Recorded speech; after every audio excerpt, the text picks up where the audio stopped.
Alright, so welcome back. I'm going to fire up the Mini today and try to get some more water moving. I've added some dirt and it's somewhat dammed up, some of this water. I won't be able to grate it off today, but at least I can get it opened up. I don't know if you can see how that's dammed up, but anyway, it dries out. I'll bring some excess topsoil over here and fill in all these low areas so that water won't stand there. Get that water taken care of, get this water taken care of. This will go away. I've got the pump over there in the pond or the borrow pit, which is going to be a pond. Got the pump running. I've got a couple other ditches, pipe crossings that have silted in. I'm gonna go up there and open that up so everything can be flowing. I was in the back and cut an opening around through there. Got some water running through there into the ditch back there. I need to open up a little bit more so that it's working to its fullest potential and see what water we can get rid of. All right, appreciate y'all watching, appreciate y'all coming back, and I will catch you in a few minutes.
Well, you can see a little bit of what I'm doing. finally cut off. Guess it's been running, I don't know, about 3.5, 4 hours. Pumping it down really well. You can see, I don't know, it's down 2.5 foot probably. You can see the pollen line.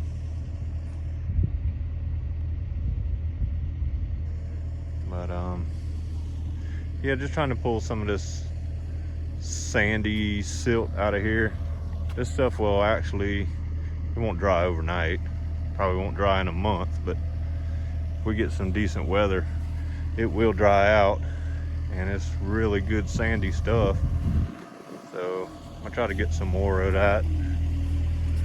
Try to get some more out of there, and get that water where to run over here. I'm gonna put the pump right here next time, and it'll pull all that to there. I still have to pull these banks back on the when I let this thing fill up to be a pond in the end. I don't want them this steep, so I'll end up pulling these banks back a little bit, because right there is really steep, but around there it gets a little better. But just safety, you know. I don't want anybody falling in, can't get out, or lawnmower roll over into it, or something silly. I might even put a little shelf here, kind of step it and then pull the banks back, so it's not maybe 4 or 5 feet deep around the edges, just deep enough where grass won't grow in it. All right, stick around. I'm gonna pull some more of this out right here and get it thrown up here on the bank. Got a good bit thrown up here. Like I say, this stuff is just soup right now, but it will dry out really well, and it's good sandy material. So once it dries out, put it in place somewhere and track it in, pack it in, and it'll be there for a while. All that road over there was basically this same stuff, good sandy stuff. It rains and it washes on it a little bit, but once I get it established and get some rock on it, it'll be fine. So it's good fill sand. Just need it dry, and we don't have any dry weather right now. So, all right, stay tuned. All right, so I came down here, and I've had this huge water hole here since I bought the property. Anyway, I needed to get some relief on it, so I scratched a little hole, scratched a little ditch to the ditch, and I don't know how well you can tell, but it is flowing well. So yeah, that hole's been, I don't know, you probably can't see the pollen on the other end, but it's dropped it 6 or 8 inches, I would say. Just real muddy, nasty, bunch of topsoil here, but hopefully it'll dry out now that it's got some relief. This is the ditch where I took the brush cutter down and opened it up, and then I went back down with the 3-foot smooth bucket also. Got a little 12-inch PVC pipe in this here crossing, and it's holding up well. Kind of figured it might wash out, but I don't see it washing out. It's doing pretty good. So, bunch of water. All right, I got one more spot I'm gonna go check, and then call it a day. I'm ready to go home. All right, so that's a wrap for today. A little recap. Tried to scrape up some of this stuff and open it up so this water drain off. went back there, opened up ditch over here, opened up a ditch back there, opened up a ditch, and then y'all saw at the pond, just throw some of that sand out and pumped it down. But yeah, not a whole lot of time spent out here today, but 6 hours is better than no hours trying to get something done. All right, appreciate y'all watching. Appreciate you coming back. If you would, hit that thumbs up button, helps the channel. If you hadn't already subscribed, please subscribe, and we'll catch you on the next one. Appreciate y'all watching.